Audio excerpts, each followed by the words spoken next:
দেরাদুনে আমার ২ সপ্তাহ কাটলো। শহরটা আলাদা, আরও শান্ত, আরও সবুজ, একটু অপরিচিত, কিন্তু নতুন শুরু করার মতোই সুন্দর। আজ সব কিছু এক্সপ্লোর করার দিন না, আজ শুধু এই শহরটাকে নিজের মতো করে ধীরে ধীরে অনুভব করার দিন। নতুন রাস্তা, নতুন মানুষ, নতুন রুটিন, আর আমি এক নতুন শহরে নিজের জায়গাটা খুঁজে নেওয়ার চেষ্টা করছি। তো এই পাহাড় আমাকে ধৈর্য শেখাবে, স্থির হতে বাধ্য করবে, হয়তো এই শহর আমার জন্য একটা নতুন শুরু বয়ে আনবে। একা থাকা আমি অনেক আগেই শিখেছি, একা ভালো থাকা শিখেছি তারও অনেক পরে।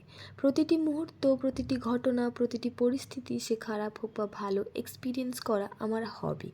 প্রতিটা শহর নতুন কিছু শেখায়। এখন আমি সবসময় নিজের ঘরের লোকেশন আর অ্যাড্রেস নিজের কাছে রাখি। কাছে সবসময় খাবার রাখি, অচেনা লোকের সাথে কথা কম বলি, নিজের একান্ত আপন কথাগুলো কারোর কাছে প্রকাশ করি না। সন্ধ্যের আগে বাড়ি ফিরি, সব দরকারি জিনিস আগে থেকে সংগ্রহ করে রাখি। নিজেকে একটু একটু করে গুছিয়ে নেওয়া শিখছি, নতুন শহরটা চিনছি। আজকের অনুভূতি শুধু এতটুকুই, একটা নতুন শহর আর একটা নতুন আমি।